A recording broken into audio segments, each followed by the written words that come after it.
હનુમાન ચાલીસા વાંચતી વખતે આ 15 ભૂલો ભૂલથી પણ ના કરો, નહીં તો બરબાદ થતા વાર નહીં લાગે. બજરંગબલીને પ્રસન્ન કરવા માટે મોટા ભાગના લોકો હનુમાન ચાલીસાનો પાઠ કરે છે. ખાસ કરીને મંગળવારે હનુમાન ચાલીસાનો પાઠ કરવાથી ઇચ્છિત ફળ મળે છે. હનુમાન ચાલીસા માટે કોઈ ખાસ નિયમોની જરૂર નથી, પણ કેટલીક નાની નાની વાતોનું ધ્યાન રાખવું જરૂરી છે. હિન્દુ ધર્મ મુજબ હનુમાનજીની પૂજા કરવાથી શુભ ફળો મળે છે. માન્યતા છે કે તેમની પૂજાથી લોકોની તમામ ઈચ્છાઓ પૂરી થાય છે અને શુભ ફળોની પ્રાપ્તિ થાય છે. આ કારણે તેમના ભક્તો તેમને પ્રસન્ન કરવા માટે અનેક ખાસ ઉપાયો અજમાવે છે. એવી માન્યતા છે કે જે કોઈ ભગવાન હનુમાનની પૂજા કરે છે તે સમૃદ્ધિ, ધન અને સકારાત્મક ઉર્જા ભરપૂર થઈ જાય છે. હનુમાન ચાલીસાનો નિયમિત પાઠ કરવાથી ભગવાન પ્રસન્ન થાય છે અને તમામ કષ્ટોમાંથી મુક્તિ મળે છે. હનુમાન ચાલીસામાં આશરે 40 ચોપાઈઓ સામેલ છે. એવી માન્યતા છે કે જો કોઈ વ્યક્તિ હનુમાન ચાલીસાનો પાઠ કરતા સમયે તમામ નિયમોનું પાલન નથી કરતો તો તેને પૂજાનું પૂર્ણ ફળ નથી મળતું. તો ચાલો જાણીએ કે હનુમાન ચાલીસાનો પાઠ કરતા સમયે તમારે કઈ ભૂલોથી બચવું જોઈએ. પરંતુ તે પહેલાં જો તમે પણ ઈચ્છો છો કે બજરંગબલીના આશીર્વાદ તમારી ઉપર સદાય રહે તો આ વિડિયોને એક લાઇક કરો, ચેનલને સબસ્ક્રાઇબ કરો અને કોમેન્ટ બોક્સમાં જય બજરંગબલી જરૂરથી લખો. જો નંબર 1, કોઈપણ વચ્ચેની ચોપાઈથી પાઠ શરૂ કરવો નહીં. જ્યોતિષ માન્યતાઓ મુજબ જ્યારે કોઈ વ્યક્તિ યોગ્ય રીતે હનુમાન ચાલીસાનો જાપ કરે છે ત્યારે તેને ઘણો લાભ મળે છે. તે જ રીતે તમારે ક્યારે પણ હનુમાન ચાલીસાનો પાઠ વચ્ચેની કોઈ ચોપાઈથી શરૂ કરવો જોઈએ નહીં. જો તમે હનુમાન ચાલીસા વાંચવા જઈ રહ્યા છો તો તેને એક સાથે પૂર્ણ ક્રમબદ્ધ રીતે વાંચીને જ તે સ્થાનેથી ઉઠવું જોઈએ. ક્યારે પણ વચ્ચેની કોઈ ચોપાઈથી પાઠ શરૂ ન કરવો. કોઈ પણ પાઠ તમે કરશો તેને સાચા મનથી કરવો જોઈએ, નહીંતર પાઠ કરવાનું ફળ ક્યારેય તમને નહીં મળે. નંબર 2, શુદ્ધ તન અને મનથી પાઠ કરવો. માન્યતા છે કે જો તમે ઘરે હનુમાન ચાલીસાનો પાઠ કરો છો તો હંમેશા શુદ્ધ તન અને મનથી મંદિરમાં દીવો પ્રગટાવીને હનુમાનજીનું ધ્યાન ધરીને પાઠ કરવો જોઈએ. નંબર 3, તામસિક ભોજન અને દારૂનું સેવન. જો તમે હનુમાન ચાલીસાનો પાઠ કરો છો તો ખાતરી કરો કે ભૂલથી પણ તામસિક ભોજન કે દારૂનું સેવન ન કરો. આવું કરવાથી તમે હનુમાનજીના ક્રોધનું પાત્ર બની શકો છો. હનુમાનજી બાલ બ્રહ્મચારી છે, તેથી હંમેશા માંસાહારી વસ્તુઓ અને દારૂના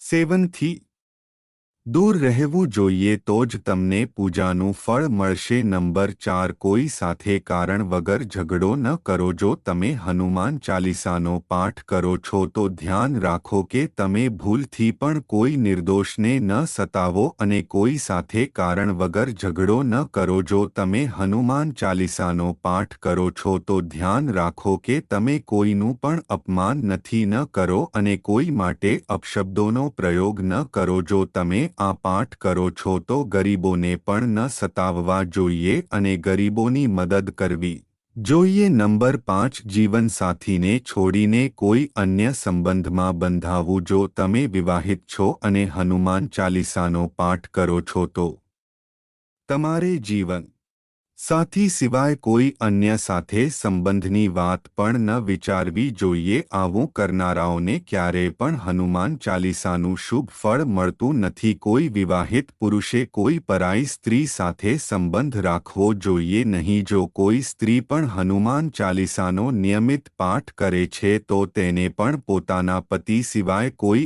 અન્ય પુરુષ સાથે સંબંધ રાખવો જોઈએ નહીં. જો કોઈ વ્યક્તિના લગ્ન નથી થયા તો તેને તો પરાઈ સ્ત્રીથી દૂર જ રહેવું જોઈએ. જો કોઈ વ્યક્તિ હનુમાન ચાલીસાનો પાઠ કરે છે તો તેને આ વાતનું ધ્યાન જરૂરથી રાખવું જોઈએ. નંબર 6, ગરીબોને અને પ્રાણીઓને ન સતાવવું. જો તમે ઘરની સમૃદ્ધિ માટે હનુમાન ચાલીસાનો પાઠ કરો છો તો ભૂલથી પણ કોઈ પ્રાણી અને ગરીબોને સતાવવા જોઈએ નહીં. આવું કરવાથી પૂજાનું ફળ મળતું નથી અને ઘરમાં હંમેશા દુઃખનું વાતાવરણ રહે છે, નકાર ઉર્જાનો વાસ થઈ જાય છે અને સુખ સમૃદ્ધિ બુદ્ધિ હંમેશા માટે ચાલી જાય છે. નંબર 7, કોઈ અપરાધ ન કરો અને ખોટું ન બોલો. જો તમે હનુમાન ચાલીસાનો પાઠ કરો છો તો તમારે કોઈ પણ પ્રકારનો અપરાધ ન કરવો જોઈએ. તમારે કોઈ સાથે હેતરપિંડી કરવાથી પણ બચવું જોઈએ અને ખોટું ન બોલવું જોઈએ. જો તમારા મનમાં કોઈ પ્રત્યક્ષ ક્ષેત્રપિંડી અને દ્વેષ છે તો તમને પૂજાનું ફળ ક્યારે નહીં મળે. નંબર 8, હનુમાન ચાલીસા વાંચવામાં ઉતાવળ ન કરો. જ્યારે તમે હનુમાન ચાલીસાનો પાઠ કરો છો ત્યારે તમારે ક્યારે ઉતાવળ ન કરવી જોઈએ અને ક્યારે પણ કોઈ શ્લોકનું ઉચ્ચારણ ખોટી રીતે ન કરવું. આ પાઠ હંમેશા ધૈર્યપૂર્વક કરવો જોઈએ. નંબર 9, રામનું નામ લીધા વગર પાઠ શરૂ ન કરો. બધા જ લોકો આ વાતથી પરિચિત છે કે હનુમાનજી રામજીના પરમ ભક્ત છે, તેથી ભગવાન રામનું નામ લીધા વગર હનુમાન ચાલીસાની શરૂઆત ન કરવી જોઈએ, નહીંતર તમે તેનાથી મળનાર ફળથી વંચિત રહી જશો. નંબર 10, તન અને મન સ્વચ્છ રાખો. હનુમાનજી અને તેમના ઇષ્ટ શ્રી રામજીના ચિત્રની સ્થાપના કરો. ત્યાર પછી તેમના સમક્ષ જલથી ભરેલું પાત્ર રાખો. ઓછામાં ઓછા 3 વારથી લઈને 108 વાર સુધી હનુમાન ચાલીસાનો પાઠ કરો. ઘરમાં હનુમાન ચાલીસાનો પાઠ કરતા સમયે શરીર અને મન બંને સ્વચ્છ હોવું ખૂબ જ જરૂરી છે. નંબર 11, મનમાં અયોગ્ય વિચારો ન લાવો. હનુમાન ચાલીસાનો પાઠ કરતા સમયે મનમાં કોઈ પણ પ્રકારના યોગ્ય વિચારો ન લાવવા પ્રયત્ન કરો. હનુમાન ચાલીસાના પાઠનો સમય દરરોજ માટે એક જ રાખવો જોઈએ. ખાસ પરિસ્થિતિઓમાં મુસાફરી દરમિયાન અને સૂતા સમયે પણ ચાલીસાનો પાઠ કરી શકાય છે. નંબર 12, મંગળવાર અને શનિવારે હનુમાનજીના દર્શન. હનુમાન ચાલીસાનો પાઠ કરનારા લોકોએ મંગળવાર અને શનિવારે હનુમાન મંદિરમાં જઈને હનુમાનજીના દર્શન જરૂર કરવા જોઈએ. જો મંગળવાર અથવા શનિવારે હનુમાન મંદિરમાં જઈને તેમની સામે ઘીમાં દીપક પ્રગટાવીને ત્યાં જ બેસીને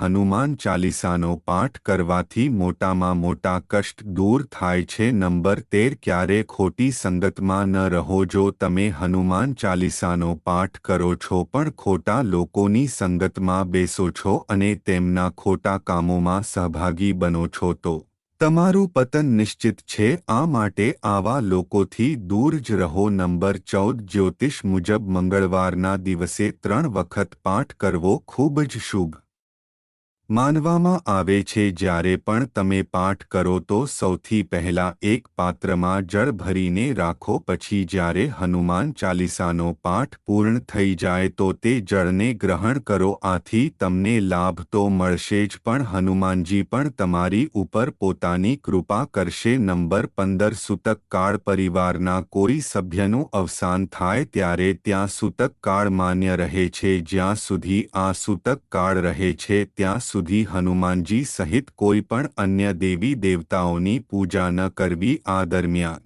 મંદિરમાં પ્રવેશ પણ ન કરવો. તો મિત્રો, જો તમને આ વિડિયો પસંદ આવ્યો હોય તો વિડિયોને લાઇક અને શેર જરૂરથી કરજો અને કોમેન્ટ બોક્સમાં જય જય બજરંગબલી જરૂરથી લખજો. સાથે ચેનલને સબસ્ક્રાઇબ કરીને બાજુમાં આપેલા બેલ આઇકનને પ્રેસ કરીને ઓલ પર સેટ કરી દેજો, જેથી તમને નવા વિડિયોની નોટિફિકેશન તુરંત જ મળે. વિડિયોને અંત સુધી જોવા બદલ તમારો ખૂબ ખૂબ આભાર.